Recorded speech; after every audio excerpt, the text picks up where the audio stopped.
Okay, क्या पढ़ रहे थे हम लोग? कंपनीज एक्ट पढ़ रहे थे कि पार्टनरशिप पढ़ रहे थे? पार्टनरशिप से निकल आए थे। अच्छा, कंपनीज एक्ट शुरू किया था हम लोगों ने और कंपनी के बारे में कुछ डिस्कशन कर रहे थे। और लास्ट लेक्चर में हम लोगों ने कुछ इंपॉर्टेंट केस स्टडीज पढ़ी थी, है ना? कुछ भैया लोगों से मिले थे हम लोग। कौन कौन भैया लोग थे? अच्छा, जो लोग एब्सेंट थे उन्होंने क्लास पढ़ ली। अच्छा, बारिश के मजे हो रहे थे, है ना? ठीक है, तो हम लोग ने एक केस पढ़ा था। अगर हम लोग बात करते हैं सेपरेट लीगल एंटिटी की, कॉर्पोरेट व्हील की, तो व्हील का मतलब क्या होता है? पर्दा। यानी कंपनी के ऊपर एक पर्दा पड़ा हुआ है कि कंपनी अलग है और शेयर होल्डर्स अलग हैं। इसी का ही केस था कौन सा? Salmon versus salmon company limited, जिसमें यह डिसाइड हुआ था कि कंपनी अलग है और शेयर होल्डर्स अलग हैं। फिर हम लोग ने देखा था कि इस पर्दे को कभी कभी उठाया भी जाता है। हमेशा उठा के रखते हैं? हमेशा उठाएंगे तो फिर पर्दे की जरूरत ही नहीं है ना? कभी कभी उठाएंगे। कब कब उठा सकते हैं? जैसे सबसे पहला पॉइंट क्या था? एनिमी कंपनी अगर होती है तो हम पर्दा उठा सकते हैं। और क्या था? टैक्स इवेजन, टैक्स की चोरी करने के लिए अगर हम सेपरेट लीगल एंटिटी का यूज कर रहे हैं तो लिफ्टिंग हो सकती है। और एक केस हमने आपको होमवर्क के लिए दिया था, बोनस वाला, पढ़ लिया? Workman, any doubt? पक्का? हाँ हाँ, हाँ हाँ बिल्कुल।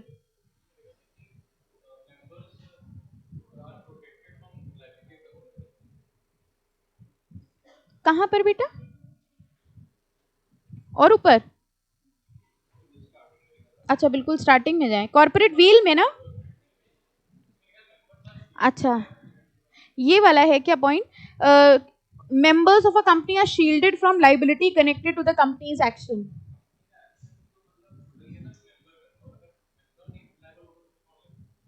ओके, यही यही तो फायदा है सेपरेट लीगल एंटिटी का। कंपनी के एक्शन का मतलब, जैसे मान लो हम लोग कहते हैं कि कंपनी को एक रिटर्न फाइल करना था, ठीक है, वो कंपनी ने नहीं किया, तो एक्चुअली तो मेंबर्स ने नहीं किया, या जो भी रिस्पॉन्सिबल पर्सन था उसने नहीं किया। कंपनी थोड़ी अपना रिटर्न फाइल करेगी। लेकिन क्योंकि कंपनी सेपरेट पर्सन है, वो रिटर्न किसका था? एबीसी एंड कंपनी का। तो company will be held liable, members will be not. ठीक है, एक्चुअल में देखा जाए तो काम उसके पीछे के मेंबर्स ही कर रहे हैं, ठीक है। लेकिन क्योंकि सेपरेट एंटिटी बना दी गई है, तो हम ये कहते हैं कि अगर कंपनी ने कोई एक्शन किया है गलत, तो कंपनी की ही लायबिलिटी आएगी। और ये कह सकते हैं यही एडवांटेज है कंपनी बनाने का। अदरवाइज सोचो, अगर ये चीज ना होती तो फिर पार्टनरशिप में और इसमें फर्क ही क्या होता? अगर पार्टनरशिप ने कोई गलत काम किया तो पार्टनर्स लायबल हो रहे थे। तो लोग पार्टनरशिप से company form of organisation choose ही क्यों करते? क्यों जबरदस्ती इतनी लीगल फॉर्मेलिटीज में पड़े? भाई आप नॉर्मल सोचो ना, पार्टनरशिप को बनाना कितना आसान है। एक पार्टनरशिप डीड बनाओ और उसमें जो मन में आए लिख लो। ये तो थी पार्टनरशिप डीड, है ना? म्यूचुअल कंसेंट, जो मन में आए लिख लो। बट कंपनी के डॉक्यूमेंट्स में आप जो मन में आए वो नहीं लिख सकते हैं। इनकॉर्पोरेशन का पूरा प्रोसीजर होता है। इवन बनाने में भी खर्चा किसमें ज्यादा होता है? कंपनी में। तो इतने पेन्स लेके अगर हम कंपनी फॉर्म ऑफ ऑर्गेनाइजेशन में जा रहे हैं, तो उसका सबसे बड़ा बेनिफिट ही यही है, लिमिटेड लाइबिलिटी। ठीक है, अगर ये सबको पता है कि कंपनी खुद कुछ कर ही नहीं रही, company is actually non living thing, artificial person, लेकिन स्टेटस उसको सेपरेट दिया गया है, उसका मतलब ये होता है कि अगर कंपनी लाइबिलिटी कोई इनकर करती है तो कंपनी के एसेट्स और कंपनी के फंड से जाएगा, मेंबर के फंड्स नहीं छुए जाएंगे। ठीक है, पता सबको है कि पीछे से कौन गलत काम कर रहा है। और अगर गलत काम ऐसा होता है जैसे ये पढ़ रहे हैं हम लोग, तो फिर कॉर्पोरेट व्हील लिफ्ट कर दी जाएगी। ठीक है, फाइन। चलो, तो हम लोग ने बोनस वाला पढ़ लिया था। उसके बाद अगला पॉइंट है formation of, now we are starting today's class, formation of subsidiaries to act as agent.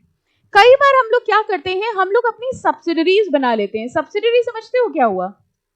Holding in subsidiary, ये दो तरीके की कंपनीज होती हैं। सिंपल भाषा में बात करें तो अगर मेरी कंपनी आपकी कंपनी की मेजॉरिटी शेयर होल्ड कर रही है, तो हम कौन हो गए? होल्डिंग। और आप कौन हो गए? सब्सिडरी। तो अगर आपकी कंपनी के मेजॉरिटी शेयर हम होल्ड कर रहे हैं, यानी आपकी कंपनी में जो हो रहा है वो मेरे हिसाब से हो रहा है। ओके, हम चला रहे हैं आपकी कंपनी। तो कई बार लोग सब्सिडरी कंपनी बनाते हैं गलत काम करने के लिए। फॉर एग्जाम्पल, जो इसमें भी दिया हुआ है, मान लीजिए मेरी एक कंपनी है और हमको कुछ मैन्युफैक्चर करना था, लेट से कोई एक स्पेसिफिक तरीके की दवाई मैन्युफैक्चर करनी थी, दवाई बनानी थी। उसके लिए हमको एक लाइसेंस चाहिए था, ड्रग लाइसेंस, ये ड्रग दवाई वाला ड्रग, ठीक है। हाँ, तो ड्रग लाइसेंस चाहिए होता है, तो हमें दवाई बनानी थी, लेकिन मेरी कंपनी में कुछ डिफॉल्ट था या कुछ रूल उनके नहीं पूरे हुए, जिसकी वजह से हमको वो लाइसेंस नहीं मिल पाया। तो हमने क्या किया, हमने अपनी एक होली ओन सब्सिडरी बनाई। अब होली ओन सब्सिडरी समझते हो क्या हुआ? जिसका 100% कैपिटल मेरे पास है। मतलब हमने एक कंपनी बनाई, उसका 100% कैपिटल हमने अपने पास रख लिया, और उस कंपनी में जानबूझ के वही सारी रिक्वायरमेंट पूरी करी जो लाइसेंस के लिए जरूरी थी। अब वो जो दूसरी कंपनी है, भले ही वो मेरी सब्सिडरी है, but then it is a separate company, और उसने जब लाइसेंस के लिए अप्लाई किया तो उसको लाइसेंस मिल गया। यानी दवाई के मैन्युफैक्चरिंग एक्चुअली हम ही कर रहे हैं, लेकिन हमने लाइसेंस ले लिया किसके नाम पर? सब्सिडरी के नाम पे। ये बताइए, अगर हम सब्सिडरी बना रहे हैं अपने एजेंट के तौर पर सिर्फ ऐसा कुछ काम करने के लिए, तो ये वैलिड होगा कि इनवैलिड? मतलब कॉर्पोरेट व्हील सब्सिडरी का लिफ्ट करेंगे कि नहीं करेंगे? करेंगे। यानी ऐसे केसेस जब हमने सब्सिडरी बनाई है अपने एजेंट के तौर पर कुछ ऐसा काम करने के लिए, तो भी कॉर्पोरेट व्हील को लिफ्ट कर दिया जाएगा। देखिए इसमें भी यही एग्जांपल है। मर्केंडाइज ट्रांसपोर्ट लिमिटेड में a transport company wanted to obtain licence for its vehicle but could not do so if applied in its own name. अगर वो अपने नाम पे लाइसेंस के लिए अप्लाई करती तो उसको अपने नाम पे लाइसेंस ना मिलता। It therefore formed a subsidiary company and the application for license was made in the name of subsidiary. The vehicles were to be transferred to the subsidiary company. उनको कुछ नहीं करना था, मशीन जो सारी थी वो उन्होंने सब्सिडरी कंपनी में ट्रांसफर कर दी और सब्सिडरी कंपनी पे उन्होंने लाइसेंस ले लिया। जैसे बहुत सारे ऐसे लाइसेंस होते हैं या बहुत सारे ऐसी रिक्वायरमेंट होती है जिसमें लिखा होता है कि आपको ये लाइसेंस तभी मिलेगा जब आपके खिलाफ कोई कानूनी कार्रवाई ना चल रही हो, मतलब आपके खिलाफ कोई लीगल केस ना चल रहा हो। अब मान लो मेरी कंपनी के खिलाफ कोई केस चल रहा है, हमने लाइसेंस के लिए अप्लाई किया तो हमको लाइसेंस नहीं मिला। अब हम क्या करें? सब्सिडरी बनाए, एकदम नई ताजी कंपनी खोल ले। अब नई कंपनी है तो कोई केस होने का सवाल ही नहीं उठता है। अब वो सेपरेट कंपनी है, उसके नाम से हमने लाइसेंस अप्लाई किया तो हमको लाइसेंस मिल गया ना। कुल मिला के मिल हमें ही रहा है, लेकिन हमने नाम सिर्फ किसका यूज कर लिया? सब्सिडरी का। ऐसे केसेस में भी अगर कोर्ट को लगता है तो कोर्ट कॉर्पोरेट व्हील को क्या कर देगा? लिफ्ट कर देगा और सब्सिडरी को और मेन कंपनी को सेम मानेगा। ठीक है, समझ आ गया सबको? Okay. And last one is company formed for fraud. अब ये तो नाम से ही समझ में आ रहा है, कंपनी बनी ही है किस पर्पस के लिए? फ्रॉड के लिए, इम्प्रॉपर कंडक्ट के लिए, और to defeat law. Where the device of incorporation is adopted for some illegal or improper purpose. Example, to defeat or circumvent law, to defraud the creditors or to avoid legal obligation. In purpose से अगर हमने company बनाई है तो obviously हमारी corporate veil को क्या कर देंगे? लिफ्ट कर देंगे। Any doubt? उसी को ही देखो अब इन्होंने चार्ट फॉर्म में दे दिया। कॉर्पोरेट व्हील लिफ्ट होने के सारे केसेस हैं, ट्रेडिंग विद एनिमी था, या टैक्स एवेजन था, या सब्सिडीज बना लिया, या लीगल ऑब्लिगेशंस के अवॉइड करने के लिए किया, या फिर फ्रॉडुलेंट पर्पस। इन 5 केसेस में कॉर्पोरेट व्हील को कोर्ट क्या कर देगा? लिफ्ट कर देगा। तो corporate veil is separate legal entity and lifting of the corporate veil is opposite to separate legal entity. ये ध्यान रखिएगा। चलिए आगे। ठीक है, ये एक पोर्शन कंपनीज एक्ट का फिनिश हो गया। अब हम लोग स्टार्ट करेंगे second, that is classes of companies. यानी अब हम लोग पढ़ने वाले हैं टाइप्स ऑफ कंपनीज। कौन कौन से टाइप्स ऑफ कंपनीज हैं जरा देखिए। सबसे पहले कह रहे हैं on the basis of liability, company limited by share. सुना है ये सब? Company limited by share, company limited by guarantee. Limited by share कौन सी कंपनी हुई? जिसमें मेंबर्स की liability is limited up to the unpaid value of shares held by them. तो अगर उन्होंने 10 रुपए का शेयर लिया है और 6 रुपए वो दे चुके हैं तो मैक्सिमम उनकी लाइबिलिटी कितनी आएगी? 4 रुपए की। और लिमिटेड बाय गारंटी क्या होती है? जिसमें मेंबर्स एक गारंटी देते हैं, ठीक है, कि जब कंपनी वाइंडिंग अप में जाएगी और जब कंपनी को पैसों की जरूरत पड़ेगी तो जितना अमाउंट हमने गारंटी किया है उतना अमाउंट हम पे कर देंगे, उससे ज्यादा पैसा हमसे नहीं मांगा जाएगा। ठीक है। Company limited by share, section 222 of the companies act defines when the liability of members of a company is limited by its memorandum to the amount, if any, unpaid on the shares held by them, it is known as the company limited by share. It thus implies that for meeting the debts of the company, shareholder may be called upon to contribute only to the extent of amount which remains unpaid on his shareholding. I hope no doubt. Read कर लेंगे फिर, ठीक है. Second आ जाओ, company limited by guarantee.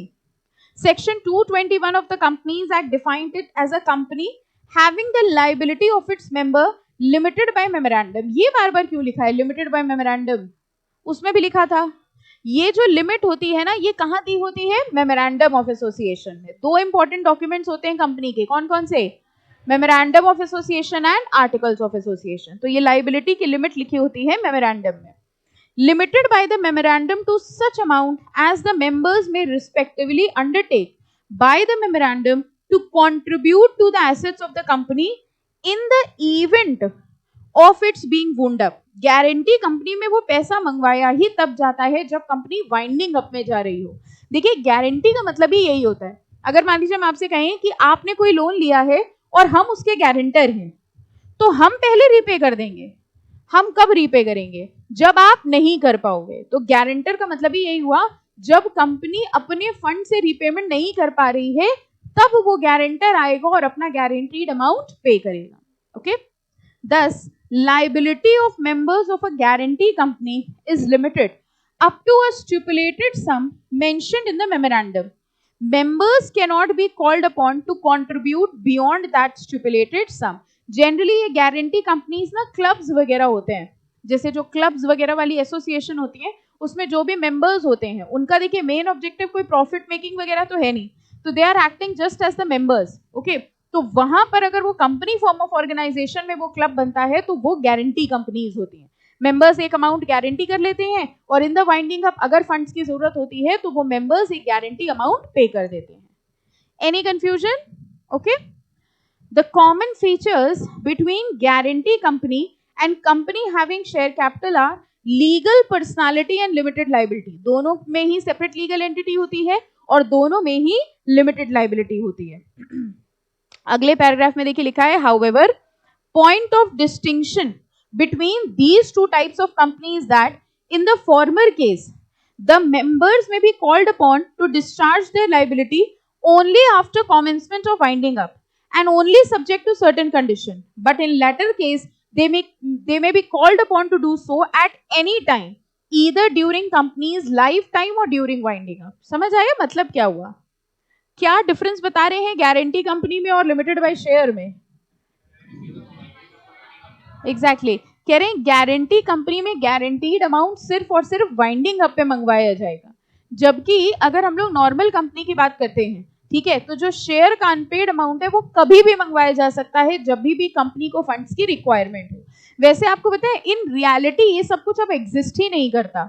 मतलब जो हम लोग के दिमाग में एक बचपन से सेटल है ना, आप लोगों ने 12th में पढ़ा होगा कि 2-3 रुपए की एप्लीकेशन, फिर 2 रुपए का अलॉटमेंट, फिर 2 रुपए की फर्स्ट कॉल, यही चलता है, फिर 2 रुपए का प्रीमियम, यही चल रहा है हमारे टाइम से भी और आपके टाइम से भी. तो 2 ही रुपए में हमारी, हम लोग को एक्चुअली पता है हम लोग को पढ़ाया जाता है 2-2 रुपए में. फिर जब हम लोग रियल कंपनी में जाते हैं और वहां के फिगर्स देखने को मिलते हैं तो हम लोग को लगता है ये तो कुछ गलती है. हमारी लाइफ तो 10 रुपए का शेयर और 2 रुपए का प्रीमियम, इससे आगे कभी बढ़ी ही नहीं. अभी देखना, अभी आप भी पढ़ोगे शेयर कैपिटल, उसमें भी यही होगा, 2 रुपए की फर्स्ट कॉल फिर सेकंड कॉल. ये सब रियलिटी में अब पता है बहुत ज्यादा एग्जिस्ट नहीं करता. इसका मतलब समझिए क्या होता है. पहले के टाइम पे क्या होता था, जो लोग होते थे वो बहुत ज्यादा कंपनी में पैसा लगाने में इंटरेस्टेड नहीं होते थे. मतलब पुराने जमाने के लोग सोचते थे पैसा का मतलब बैंक में जमा करो, एफडी कराओ, ठीक है. फिर ये कंपनी वाला सिस्टम आया कि भाई शेयर ले लो. हमेशा से थोड़ी ना शेयर मार्केट था. तो कंपनी ने कहा कि ठीक है हम लोगों को शेयर देंगे और उनसे पैसा रेज करेंगे, हम 10 रुपए का शेयर देंगे. तो लोग कहते थे 10 रुपए एक बार में दे दें, पागल हो. तो उन्होंने कहा अच्छा ठीक है, हम एक काम करते हैं, हमको जैसे जैसे पैसों की जरूरत पड़ेगी हम वैसे वैसे तुमसे मांग लेंगे. ठीक है, 10 रुपए का शेयर था, पहले तुम एप्लीकेशन पे 3 रुपए दे दो, 3 रुपए दे दिया, उधर आप जनरल एंट्री करे पड़े हैं, ठीक है. फिर कंपनी ने कहा अब हमको अलॉटमेंट में 2 रुपए दे दो, फिर 2 रुपए आ गए. फिर फर्स्ट कॉल हुई 2 रुपए की, फिर सेकंड कॉल हुई 2 रुपए की. ऐसे कर करके कंपनी ने पैसा मंगाया, ठीक है. और अगर प्रीमियम पे शेयर गया है, ज्यादा से ज्यादा प्रीमियम आपने अपनी लाइफ में जो देखा है वो 2 रुपए है ना, इससे ज्यादा का प्रीमियम देखा ही नहीं. आजकल की रियलिटी ये है कि कंपनी ये कॉल्स में तो पैसा नहीं मंगाती, कंपनी का शेयर आते ही ओवर सब्सक्राइब हो जाता है. आप सोच के देखिए, आज अगर रिलायंस कंपनी, पहली चीज तो इस बात को थोड़ा समझ लो, आउट ऑफ द टॉपिक है, but what is the difference between IPO and FPO? Have you ever heard about IPO? Initial public offer. What is an IPO? ये तो फुल फॉर्म बताया आपने, होता क्या है? जब कोई कंपनी पहली बार अपने शेयर इशू करती है तो उसको आईपीओ कहते हैं, ठीक है? अब रिलायंस कंपनी आज अगर शेयर इशू करेगी तो that is not IPO, because वो शेयर इशू कर चुकी है, that is a FPO, follow on public offer या फर्दर पब्लिक ऑफर, ठीक है? आप सोच के देखो, रिलायंस कंपनी आज अगर अपना नया शेयर इशू कर रही है तो 10 रुपए का इशू करेगी, 2 रुपए के प्रीमियम पे। हंसी आई ना? ठीक है, सो ये सब चीजें ना अब बहुत ज्यादा पुरानी हो चुकी है, बट किताबों में आज भी वही मैकेनिज्म चला रहा है। आजकल तो सिनेरियो ये है, आप ऐसे सोच के देखो, सिंपल सी बात है, अगर मान लीजिए हम ये कहें कि एक कंपनी का किसी भी शेयर की फेस वैल्यू तो 10 ही है, फेस वैल्यू तो चेंज नहीं होता। अब अगर फेस वैल्यू 10 रुपए की है और वो शेयर आज कंपनी लॉन्च कर रही है लेट से 200 रुपए पे, ठीक है? कंपनी आज एक एफपीओ निकाला और कंपनी कह रही है हम अपना शेयर जिसकी वैल्यू 10 रुपए है, हम उसको 200 रुपए के प्राइस पे लॉन्च कर रहे हैं। क्या आप बता सकते हो हाउ मच इज प्रीमियम? समझ में आया? 2 रुपए से ऊपर बढ़ो, और 200 भी हमने बहुत छोटी अमाउंट बोली है, 2-2 हजार रुपए के बिकते हैं शेयर्स। आज अगर एक बड़ी कंपनी जो ऑलरेडी स्टैब्लिश्ड कंपनी है, मतलब this I what I am telling you is reality, हम लोग के दिमाग में वही होता है ना? तो रियलिटी सोचो क्या है, रियलिटी ये है कि अगर आज कोई कंपनी, थोड़ी बहुत जानी मानी कंपनी है या नई कंपनी है जिसका प्रमोटर जाना माना है, फॉर एग्जाम्पल टाटा की मान लो कोई नई कंपनी आई, भले ही टाटा की आज कोई नई कंपनी आती है लेकिन फिर भी उसका शेयर प्रीमियम पे जाएगा, क्योंकि सबसे पहले लोग क्या देखते हैं, प्रमोटर कौन है, अच्छा टाटा, अच्छा अंबानी की कंपनी है, लगा दो पैसा। सो this is how the things go. तो अगर फेस वैल्यू 10 रुपए की है और वो शेयर 2000 रुपए पे कंपनी ने आज आईपीओ निकाला, नई कंपनी थी लेकिन उसका प्रमोटर रिलायंस है, ठीक है? 10 रुपए की फेस वैल्यू है, 2000 रुपए का कंपनी निकाल रही है, हाउ मच इज प्रीमियम? समझ में आया? इतना प्रीमियम है। अब आप इस टाइम ये सोच रहे होंगे अरे बाप रे क्वेश्चन कैसे सॉल्व करेंगे, बट रियलिटी यही है। तो अब ऐसा नहीं है कि आप सोचो जो शेयर 10 रुपए का है, प्रीमियम उस पे 1990 रुपए का प्रीमियम है, ठीक है? और खुलते ही ओवर सब्सक्राइब हो रहा है, ठीक है? तो कहां वो बात है कि एप्लीकेशन भेजो, फिर फर्स्ट कॉल भेजो, फिर सेकेंड कॉल, खुलते ही ओवर सब्सक्राइब हो जाते हैं। आईपीओ नॉर्मली 3 दिन के लिए खुलते हैं। ये जो बड़ी बड़ी कंपनीज होते हैं इनका जैसे आईपीओ आज खुला, खुलते ही ओवर सब्सक्राइब, ओवर सब्सक्राइब समझ गए? कंपनी ने कहा था कि हम 1 लाख शेयर देंगे, 2 लाख एप्लीकेशन आ गई।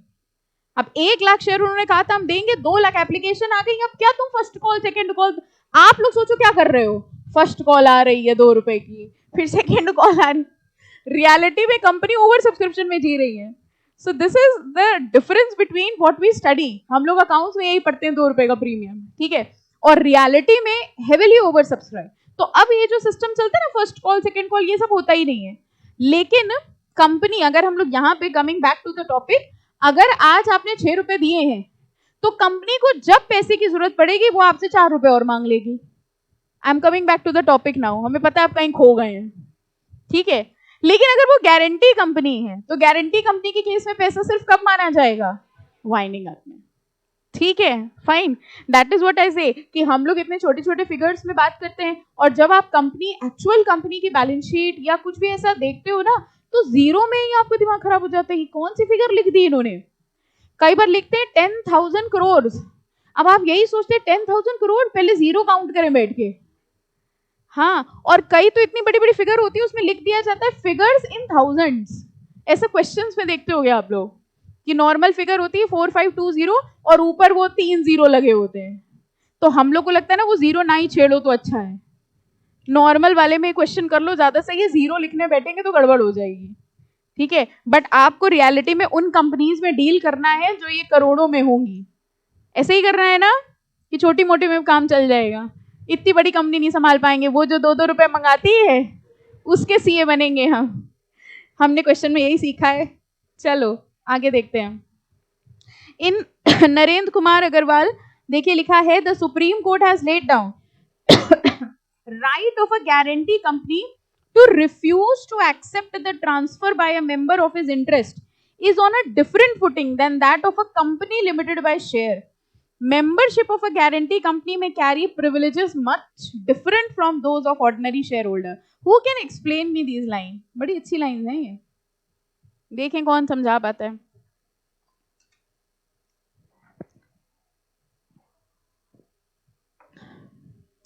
अच्छा, कितने लोग क्लास में ऑल इंडिया रैंक टारगेट कर रहे हैं? I will repeat my question. हाथ उठाने पे कोई पत्थरबाजी नहीं होगी, तो बिल्कुल टेंशन ना लें, ठीक है. कितने लोग ऑल इंडिया रैंक टारगेट कर रहे हैं? छोटे आते हैं, ऑल इंडिया रैंक टारगेट करो तो पूरे उठा लो. कुछ बच्चे पता है क्या करें, कर तो नहीं, बताएंगे थोड़ी, नजर लग जाएगी हमको. ये सब बहुत चलता है आपका. जब तक सारे बच्चे हाथ नहीं उठाएंगे हम ये क्वेश्चन पूछते रहेंगे. समझ में आ गया क्या गेम चल रहा है? कितने लोग ऑल इंडिया रैंक टारगेट कर रहे हैं? कानन सोचा उठा लो, आगे नहीं बढ़ेंगी, कौन सा ला ही रहे हैं. हमें सारी ऑल इंडिया रैंक चाहिए, है ना. आप कह रहे हैं मजाक शुरू कर रही हैं, तो फिर हम भी ठीक है, 10-15 चलेंगी. 10 all India rank. All India rank 10 नहीं बोल रहे हैं, I am saying 10 all India ranks. ये डिफरेंस समझ में आया? पास होने के लिए यहाँ कोई नहीं पढ़ रहा है. समझ में आ रही है बात? आपको ऑल इंडिया रैंक लानी है, इससे कम में हमारा गुजारा होगा नहीं. हाँ, शैल आई रिपीट? किसी और भाषा का प्रयोग करें. इंग्लिश ही और आती है, इसके अलावा कुछ नहीं आती है. ये मत सोचिए सिर्फ पास होना है. How much is the passing marks? कितने का पेपर है आपका टोटल? 400 का पेपर है. पासिंग मार्क्स कितने हैं? अरे एक्चुअल वाले बता. ये सही है, एक्चुअल वाले बताओ.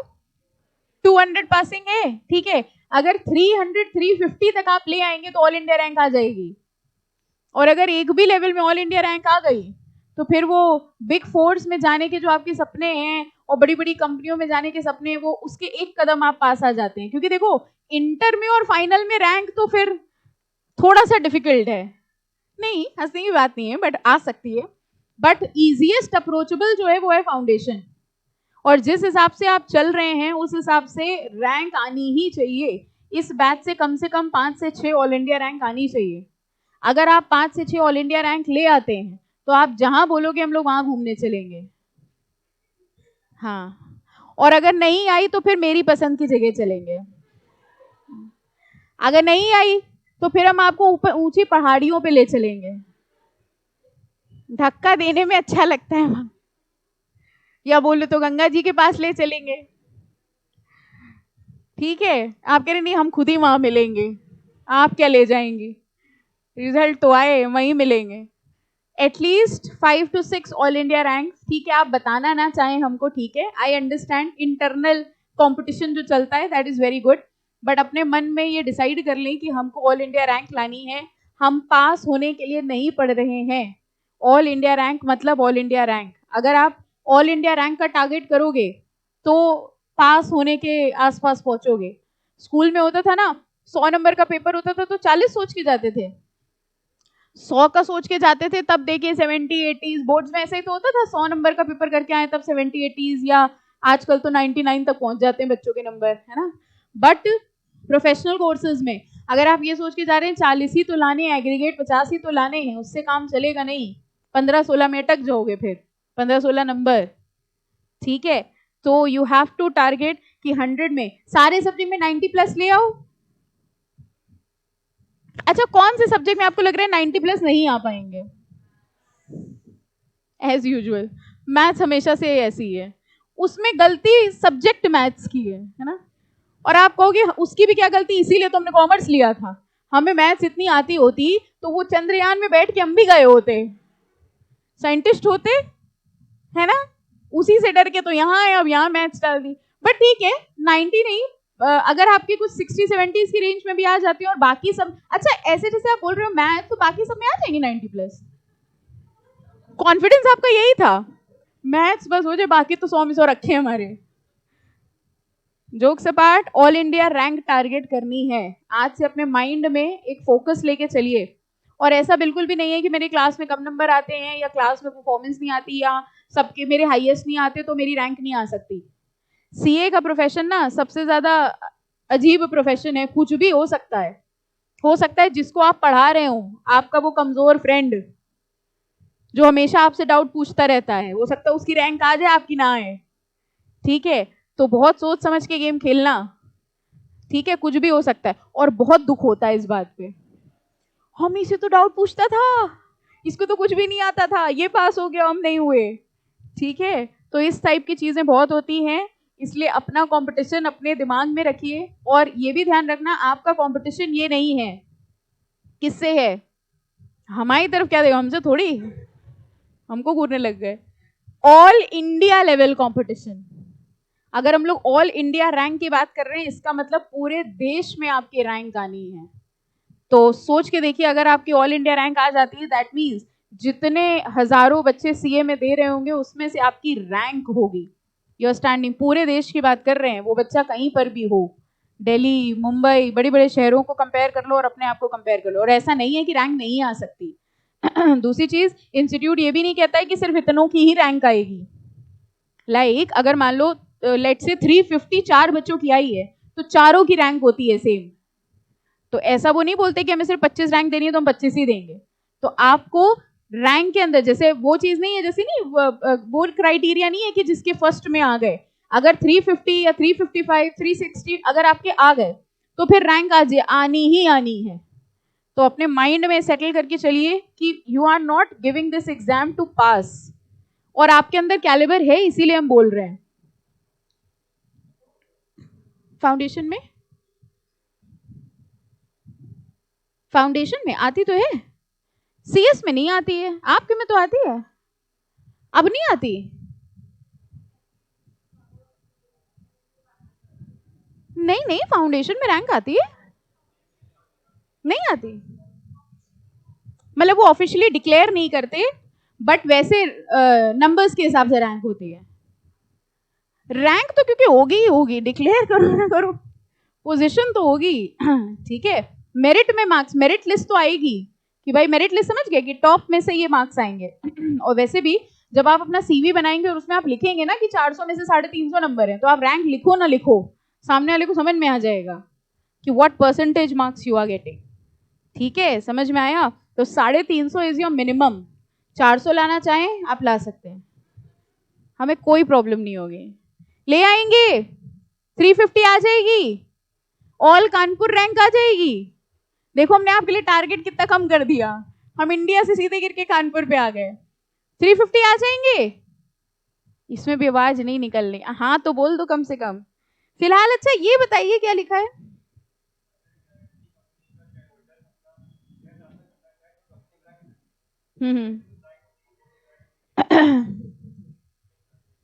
देखिए एक चीज बताइए, जब हम लोग पार्टनरशिप पढ़ रहे थे तो हम लोगों ने देखा था क्या कोई पार्टनर अपना इंटरेस्ट ट्रांसफर कर सकता था, अपना शेयर? नहीं, बिना दूसरे पार्टनर की मर्जी के कोई पार्टनर अपना शेयर ट्रांसफर नहीं कर सकता था। फिर हम लोगों ने कंपनी में डिस्कस किया कि कंपनी फॉर्म ऑफ ऑर्गेनाइजेशन में एक पर्सन यानी एक शेयर होल्डर अपना शेयर ट्रांसफर कर सकता है। ठीक है, यानी पहले शेयर होल्डर थे मिस्टर ए, और फिर उन्होंने शेयर ट्रांसफर कर दिया किसको, मिस्टर बी को। इससे दूसरे मेंबर्स को या कंपनी को कोई प्रॉब्लम नहीं होती। लेकिन गारंटी कंपनी में जरा समझिए, गारंटी कंपनी में मेंबर्स होते हैं, मेंबर्स के साथ कुछ अधिकार जुड़े होते हैं, इसलिए गारंटी कंपनी अगर चाहे तो वो अपने मेंबर्स को बोल सकती है। जैसे हमने आपको बताया क्लब है, अब क्लब के कुछ मेंबर्स हैं, तो क्या ऐसा होता है कि क्लब का एक मेंबर अपनी मेंबरशिप किसी दूसरे को ट्रांसफर कर सकता है? नॉर्मल सिचुएशन पे बताओ, अगर ऐसा हो जाए तो बढ़िया है, ऐसा होता नहीं। अगर आपको मेंबर बनना है तो आपको अलग से मेंबरशिप फीस देनी पड़ेगी और मेंबर बनना पड़ेगा। जैसे आप सब भी सीए बनने के बाद सीए इंस्टीट्यूट के मेंबर बन जाएंगे, although it is not a company but I am taking an example. तो क्या ऐसा होता है कि जैसे मान लो हम सीए के मेंबर हैं, हमने कहा बहुत हम जी लिए सीए की जिंदगी, अब हम आपको दे रहे हैं अपनी मेंबरशिप, ऐसा कर सकते हैं? नो। कह रहे हैं जब आप किसी एसोसिएशन के मेंबर हैं, specially when it is a guarantee company, तो आपके पास कुछ स्पेशल प्रिविलेजेस हैं which you can not share with anyone else. तो normal company limited by share में अगर ए चाहे तो वो अपना शेयर बी को ट्रांसफर कर सकता है, और इसके लिए कोई दूसरे पर्सन की, मतलब किसी और की परमिशन लेने की रिक्वायरमेंट नहीं होगी। लेकिन if it is a guarantee company, तो गारंटी कंपनी शेयर ट्रांसफर करने पे रिस्ट्रिक्शन लगा सकती है। देखो लिखा है the supreme court has laid down right of a guarantee company to refuse to accept the transfer by a member of his interest. यानी अगर कोई मेंबर अपनी कंपनी में अपना इंटरेस्ट, अपना हिस्सा ट्रांसफर करना चाह रहा है किसी और को, तो गारंटी कंपनी चाहे तो उस चीज को रिफ्यूज कर सकती है. इंपॉर्टेंट मार्क कर लीजिएगा, अच्छा पॉइंट है ये. उसके बाद बात करते हैं अनलिमिटेड कंपनी की. नाम से समझ में आ रहा है अनलिमिटेड कंपनी का मतलब क्या हो गया? इसमें उनकी लायबिलिटी पे कोई लिमिट नहीं होगी. जो भी लॉसेस हैं कंपनी के वो सब के सब मेंबर्स को बेयर करने पड़ेंगे. नॉर्मली हमारी कंट्री में जो कंपनीज होती हैं वो कैसी होती है? लिमिटेड. अनलिमिटेड कंपनी नहीं होती. Section 292 of the companies act defines unlimited company as a company not having any limit on the liability of its member. In such a case, the liability of a member ceases when he ceases to be a member. यानी जब तक वो member है तब तक उसकी liability है. जैसे ही उसकी मेंबरशिप खत्म होगी उसकी लाइबिलिटी खत्म हो जाएगी. फिर ये उसी के ही पॉइंट है अनलिमिटेड कंपनी की, इसको रीड कर लेना. और सेकंड आएगा on the basis of member. हम लोग देखिए पढ़ क्या रहे थे? हम लोग पढ़ रहे थे types of companies. Types of company में सबसे पहले हम लोगों ने पढ़ा था on the basis of liability और सेकंड पढ़ रहे हैं on the basis of member. Now सबसे पहले आती है कौन सी? One person company. तो जरा गेस करके सोच के बताइए वन पर्सन कंपनी में कितने मेंबर होते होंगे? सोच के बताओ. पक्का? मिनिमम? मैक्सिमम? मैक्सिमम भी वन. क्यों? क्योंकि उसका नाम क्या है?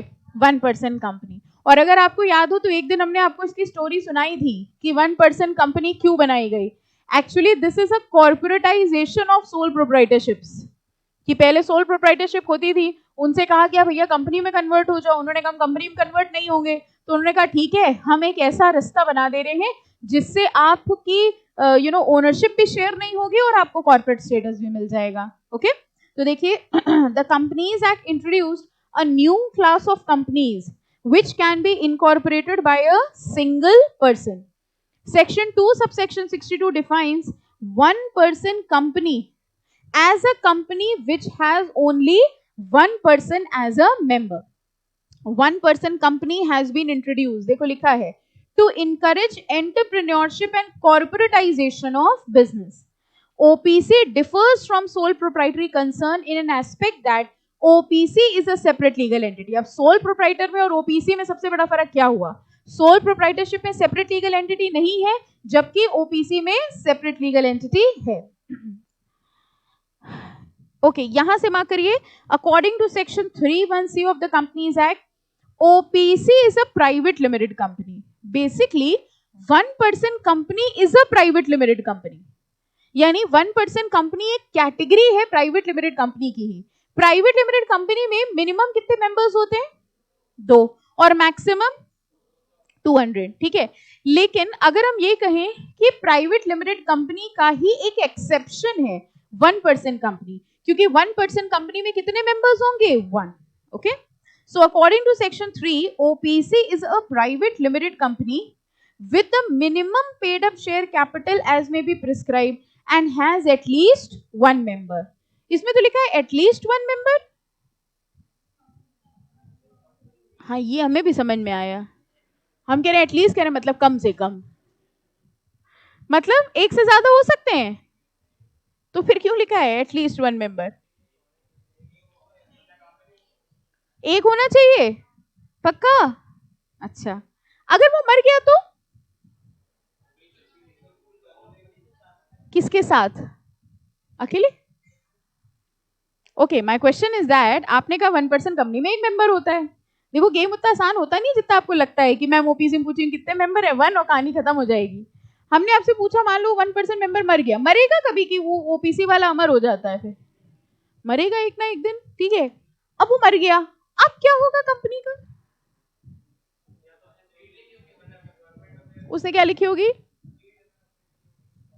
डीड मतलब विल कहना चाह रहे हो? पर्सनल थोड़ी है उसका कुछ.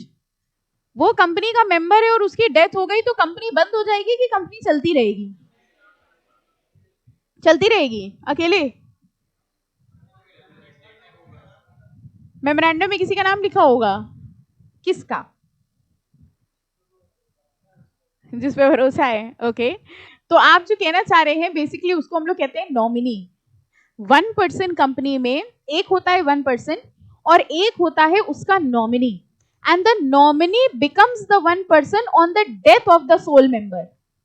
ठीक है, यानी बेसिकली होता एक ही पर्सन है और वो एक पर्सन किसी को अपॉइंट करता है जो कहलाया जाता है उसका नॉमिनी। ठीक है, और जो नॉमिनी होता है वो मेंबर बन जाएगा जैसे ही उस 1% की डेथ हो जाएगी। देखिए कह रहे हैं 1% कंपनी के points, only 1% as a member, इसमें एक ही पर्सन होता है। Minimum paid up capital, now no limit has been prescribed. The memorandum, ये बताना जरा कौन है। The memorandum of OPC shall indicate the name of other person who shall in the event of subscriber's death or his incapacity become the member of the company। यानी ये किसकी बात कर रहे हैं, नॉमिनी। कह रहे हैं आपको अपने मेमोरेंडम में एक ऐसे पर्सन का नाम लिखना होगा जो मेंबर की डेथ होने के बाद कौन बन जाएगा, member.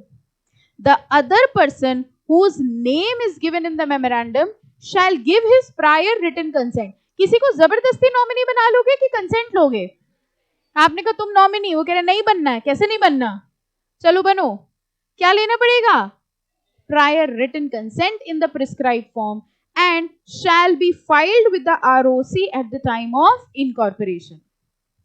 Such other person may be given a right to withdraw his consent. मान लीजिए नॉमिनी ने पहले कंसेंट दे दी और फिर उसने अपनी कंसेंट विड्रॉ कर ली, अब क्या करें,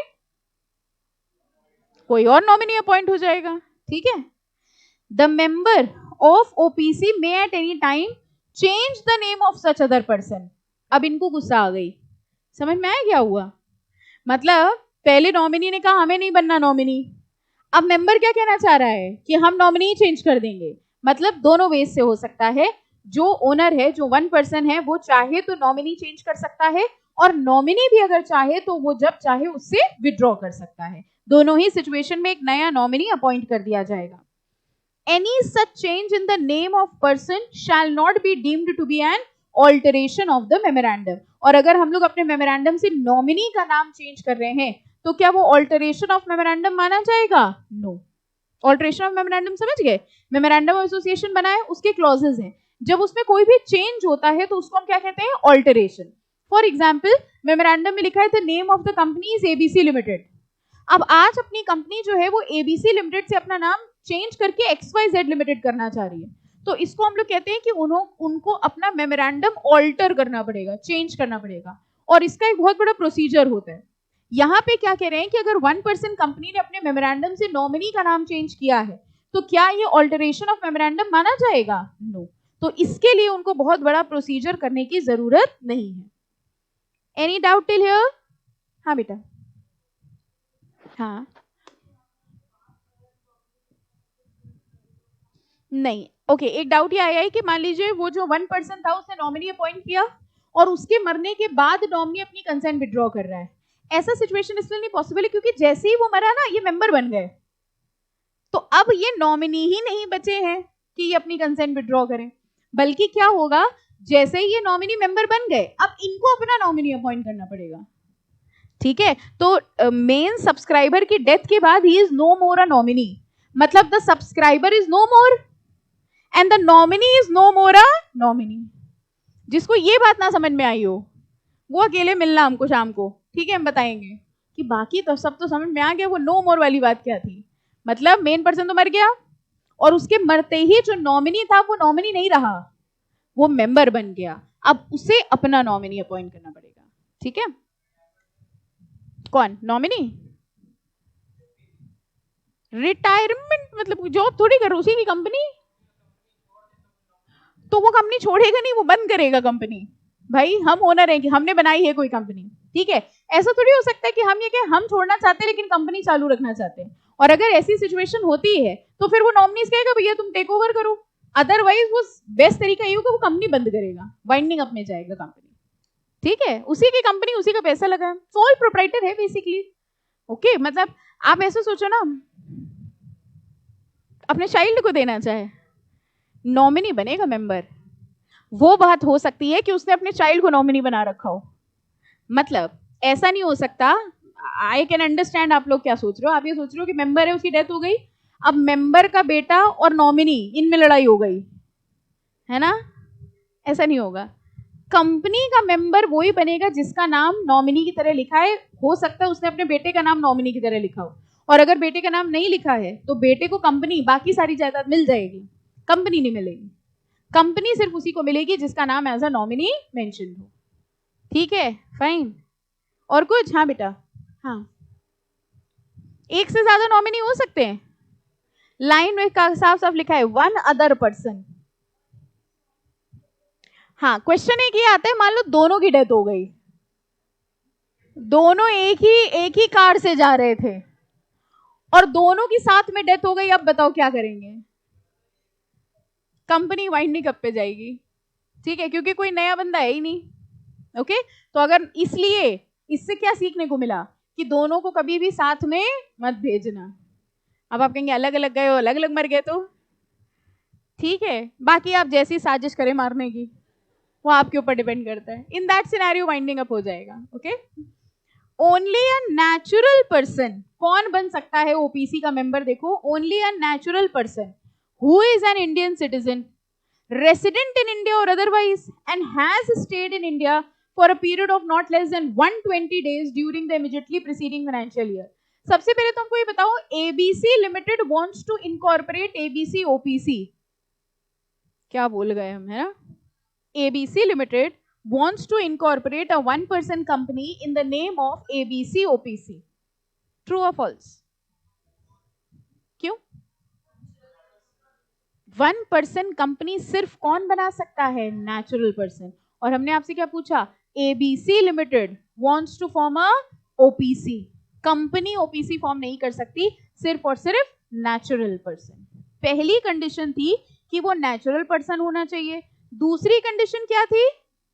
इंडियन सिटीजन होना चाहिए। What is the difference between citizen and resident?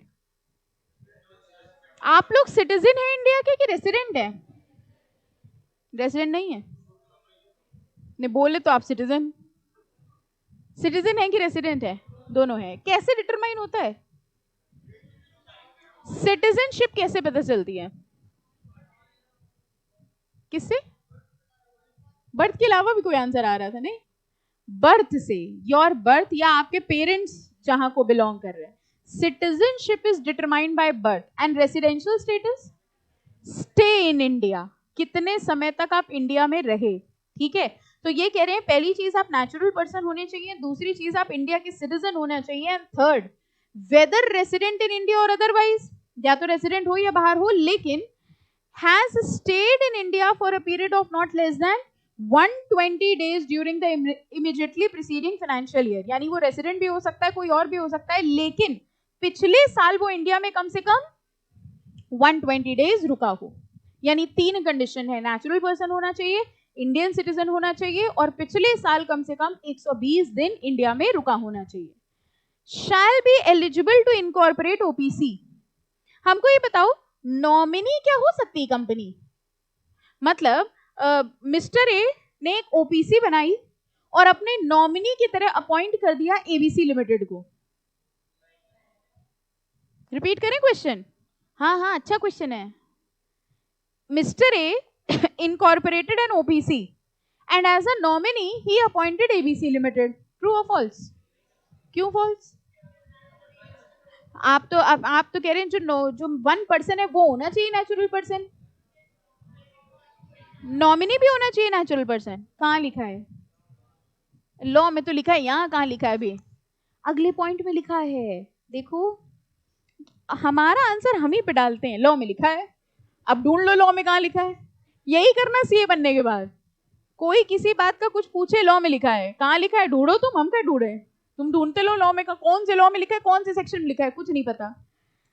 पहले पॉइंट में लिखा है shall be eligible to incorporate OPC and shall be a nominee for sole member. इसका मतलब ये जो तीन कंडीशन है, नेचुरल पर्सन, इंडियन सिटीजन और 120 डेज, ये दोनों के लिए एप्लीकेबल हैं, ओपीसी मेंबर के लिए भी और नॉमिनी के लिए भी।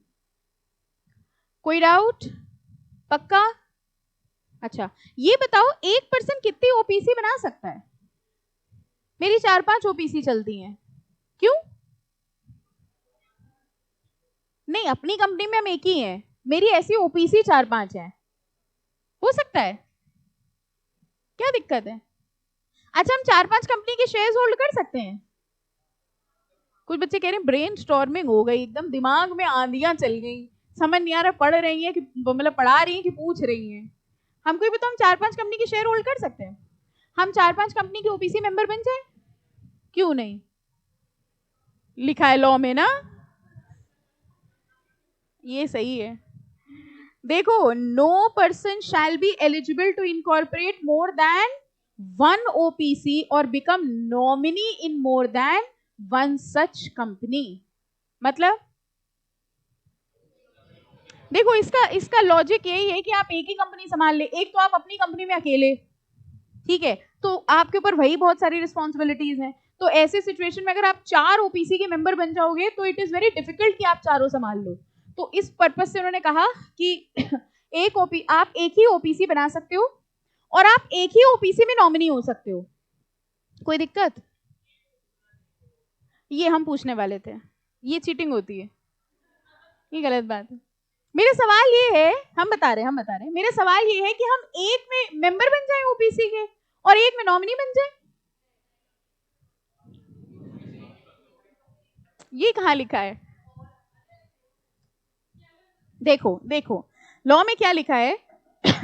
नो पर्सन, रुको हम दिखाएंगे लॉ में क्या लिखा है।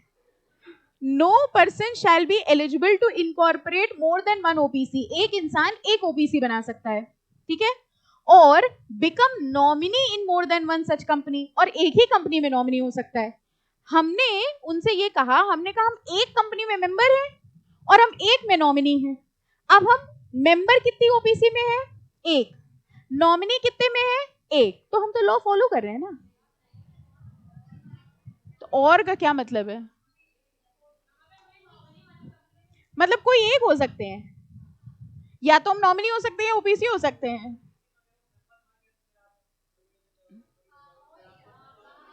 वो एक स्टेप आगे है, रुको रुको। पहले हमको ये बताओ, इस लाइन का इंटरप्रिटेशन क्या ये है कि हम एक ही में ओपीसी हो सकते हैं, एक ही में मेंबर बन सकते हैं, और नॉमिनी में एक में हो सकते हैं? एग्जैक्टली इस लाइन का अगर लीगल इंटरप्रिटेशन देखें तो इस लाइन का मतलब ये है कि हम मेंबर एक में हो सकते हैं और हम नॉमिनी एक में हो सकते हैं। तो हम यही तो है, एक ओपीसी में हम मेंबर हैं, एक में हम नॉमिनी है। अब आपके पास आए सीए के पास, बताओ हमने कुछ गलत किया? आप कितने में मेंबर हो? एक में। नॉमिनी कितने में हो? एक में। क्या प्रॉब्लम है? I am following law. नहीं नहीं, शुभ शुभ बोलो, ऐसा ना कहो। अभी उस पॉइंट पे आएंगे, पहले हमको ये बताओ, अगर हम ऐसा कर रहे हैं तो is this okay? Is this okay और नॉट? लॉ के हिसाब से ये सही है, इस लाइन के हिसाब से सही है कि नहीं? हम एक में मेंबर, एक में नॉमिनी, यस और no? Yes, this is right. अगर हम एक में मेंबर हैं और एक में नॉमिनी हैं तो ये सही है, क्योंकि यही वो लॉ कह रहा है कि तुम एक में मेंबर हो सकते हो, एक में नॉमिनी हो सकते हो। हम एक में मेंबर हैं, एक में नॉमिनी है, ठीक है। बट अब आप लोग की बात आती है, इसमें प्रॉब्लम कहाँ आएगी? इसमें प्रॉब्लम यहाँ आएगी, हम जिसमें नॉमिनी हैं अगर उसके मेंबर की डेथ हो गई तो हम बाय डिफॉल्ट क्या बन जाएंगे? मेंबर। और अब अगर हम मेंबर बन गए तो हम 2 कंपनी के मेंबर हैं। अब प्रॉब्लम आएगी। इसका सोल्यूशन ये होता है कि ऐसी सिचुएशन में आपको दोनों में से एक कंपनी चूज करनी होती है। समझ में आया? That means this line is absolutely correct. और ऐसा हो सकता है कि हम एक में मेंबर हैं, हम एक में नॉमिनी हैं, नॉमिनेशन भी एक ही होल्ड कर रहे हैं, मेंबरशिप भी एक ही होल्ड कर रहे हैं। प्रॉब्लम इसमें ये आ सकती है बस कि जिसके हम नॉमिनी हैं हो सकता है उसके मेंबर की डेथ हो जाए, उस केस में हम बन जाएंगे मेंबर, और उस सिनेरियो में I will be member in 2 companies. At that point of time, I will be given certain time that you will have to choose one company. दोनों में से एक कंपनी चूज करनी पड़ेगी। समझ में आया? Coming back to that provision then, फिर वही हो जाएगा, हम एक में मेंबर रह जाएंगे। Okay fine. तो देखो, no person shall be eligible to incorporate more than 1 OPC and become nominee in more than 1 such company. अच्छा, अगला पॉइंट, minor, no minor shall become member और नॉमिनी ऑफ ओपीसी। एक तो ओपीसी, ऊपर से एक ही मेंबर होना है, और वो एक मेंबर भी कौन? माइनर हो सकता है। कह रहे माइनर जो है वो ना ही मेंबर हो सकता है और ना ही नॉमिनी, और can hold shares with beneficial interest, यानी माइनर को इन सबसे दूर रखा गया है. Okay, such company can not be incorporated और converted into company under section 8. Have you heard about this section 8 companies? Section 8 companies क्या होती हैं पहले तो समझो. कंपनीज एक्ट का एक सेक्शन है सेक्शन 8, जो कंपनीज उसके अंदर डिफाइंड है वो हो गई सेक्शन 8 कंपनीज. ये होते हैं not for profit organisations, NPOs, NGOs, you can say. आप नॉर्मली एनजीओ वर्ड बोलते हैं ना. नॉट फॉर प्रॉफिट कंपनीज जो होती हैं उनको हम लोग लॉ में सेक्शन 8 कंपनीज बोलते हैं. और सेक्शन 8 इसलिए बोलते हैं क्योंकि वो सेक्शन 8 में लिखी हुई है. ठीक है, कहीं अगर कभी आप आर्टिकलशिप में जाएं या कहीं जॉब के लिए जाएं तो कहीं अगर आपको दिखे सेक्शन 25 कंपनी, तो वो भी यही होती है. बस आपको पता है सेक्शन 25 वाज ऑफ 1956 एक्ट. जो 1956 एक्ट था कंपनीज एक्ट का, उसमें यही कंपनी सेक्शन 25 में थी. ये हमने आपको इसलिए बता दिया क्योंकि जब आप सीए ऑफिस जाओगे ना तो आपको बहुत सारे पुराने डॉक्यूमेंट्स मिलेंगे, बहुत पुराने डॉक्यूमेंट्स. कोई पुराना अकाउंट निकाल लिया या कुछ, तो अगर कभी सेक्शन 25 लिखा हो एनजीओ के लिए तो समझ जाना वो 1956 एक्ट की बात है. फिलहाल आपको 25 से कोई मतलब नहीं है. हमको किससे मतलब है? सेक्शन 8 कंपनी से, जो कि कौन सी होती है? एनजीओ. पॉइंट में लिखा क्या है? क्या 1% कंपनी सेक्शन 8 कंपनी की तरह बन सकती है? नहीं. कह रहे 1% कंपनी एनजीओ की तरह ना ही बन सकती है और ना ही कन्वर्ट हो सकती है. जरा लॉजिक समझो. एक बात बताओ, ये जो एनपीओज होती हैं, नॉट फॉर प्रॉफिट ऑर्गेनाइजेशंस होती हैं, आपको क्या लगता है इनको इनकॉर्पोरेशन के लिए ज्यादा लीगल फॉर्मेलिटीज लगती होंगी कि कम? सोच के बताओ. ज्यादा लीगल फॉर्मेलिटीज होती होंगी कि कम लीगल फॉर्मेलिटीज होती होंगी? लीगल फॉर्मेलिटी के सेंस में मत सोचना, डोनेशंस के सेंस पे सोचना. मतलब ये जो सेक्शन 8 कंपनीज होती हैं ये पूरी तरह से किस पे चलती हैं? डोनेशंस पे. और कोई भी ऐसी कंपनी को डोनेशन तब देगा जब आपकी सारी लीगल फॉर्मेलिटीज कंप्लाइड हो. Are you understanding? Section 8 company जब आप बनाने निकलेंगे ना तो उसमें बड़ी सारी चीजें पूछते हैं. क्यों? क्योंकि आप अल्टीमेटली करने क्या वाले हो पता है? आप लोगों से पैसा लेने वाले हो. ठीक है, आप सोच के देखो, 1% कंपनी, ठीक है, नो लीगल फॉर्मेलिटीज, कोई अता पता नहीं है, सिर्फ एक बंदा है, और वो करने क्या निकला है? सेक्शन 8 कंपनी बना रहा है. अल्टीमेटली वो क्या करेगा? क्या डर है आपको पता है? वो पैसा लेगा और भाग जाएगा, और कोई अकाउंटेबिलिटी भी नहीं, because he was the sole member of the company. इसलिए उन्होंने कहा कि ये जो 1% कंपनी है, ये 1% कंपनी ना ही अपने आप को इनकॉर्पोरेट कर सकती है एनजीओ की तरह, और ना ही अपने आप को कन्वर्ट कर सकती है. पहले के लोग क्या करने लगे, जैसे मान लो मैं एनजीओ खोलना है तो हमें सेक्शन 8 कंपनी बनना था. सेक्शन 8 कंपनी को स्पेशल परमिशन लेनी पड़ती है सेंट्रल गवर्नमेंट से, तभी उनको डोनेशन वगैरह सैंक्शन होती है. तो हमने सोचा कि भाई इस तरह से तो हमें परमिशन मिलेगी नहीं, हम एक काम करते हैं, आसान रास्ता ढूंढते हैं. सबसे आसान कौन सी कंपनी बनाना है? ओपीसी. तो हम एक काम करते हैं, ओपीसी बनाते हैं और फिर उसको कन्वर्ट कर लेंगे सेक्शन 8 में. समझ में आया मेरा दिमाग?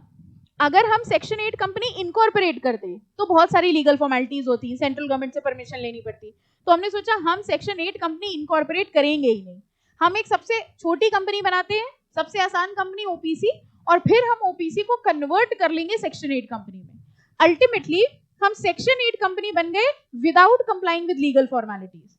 फिर हमने लोगों से बहुत सारा डोनेशन लिया और फिर हमने उसको चैरिटी में लगाया. पता है किसकी चैरिटी? अपनी खुद की.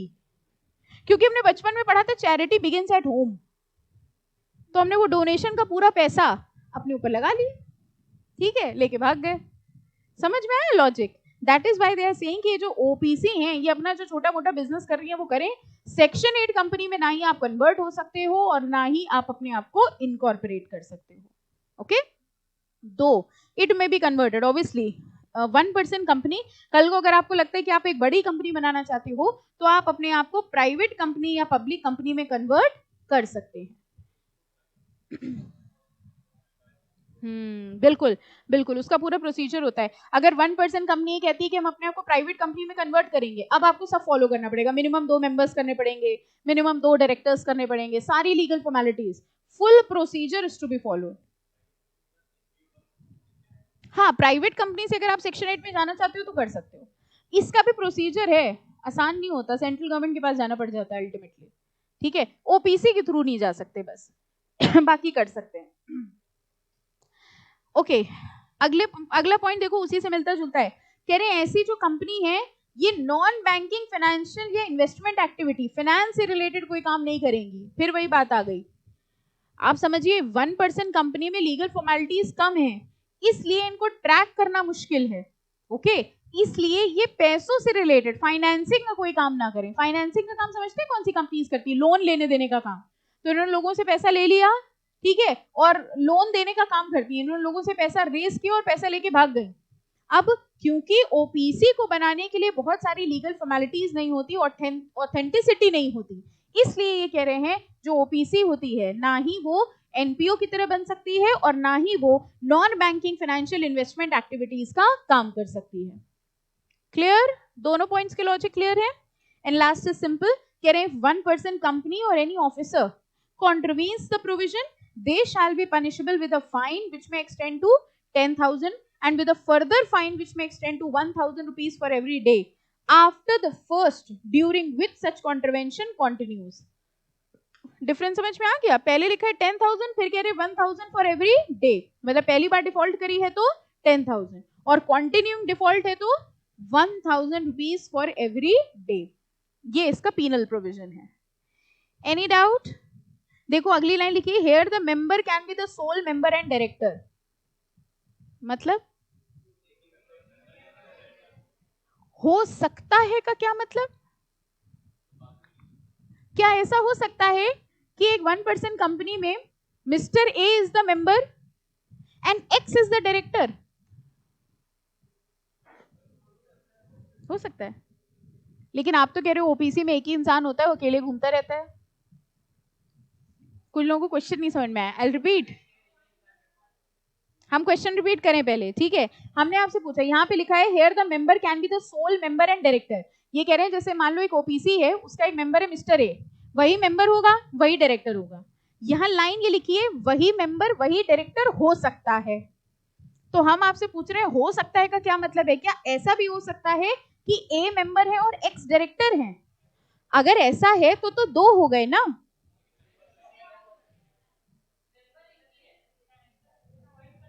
तो डायरेक्टर को शेयर नहीं दोगे? कैसा हो सकता है कि डायरेक्टर सिर्फ डायरेक्टर, उसके पास शेयर नहीं है?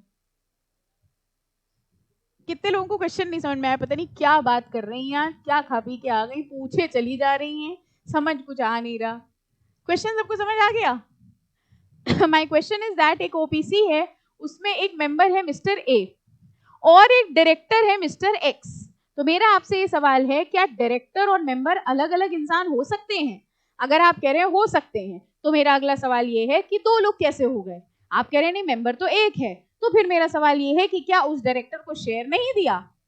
क्या ऐसा हो सकता है कि डायरेक्टर के पास शेयर ना हो सकता है कि डायरेक्टर को शेयर लेना जरूरी है?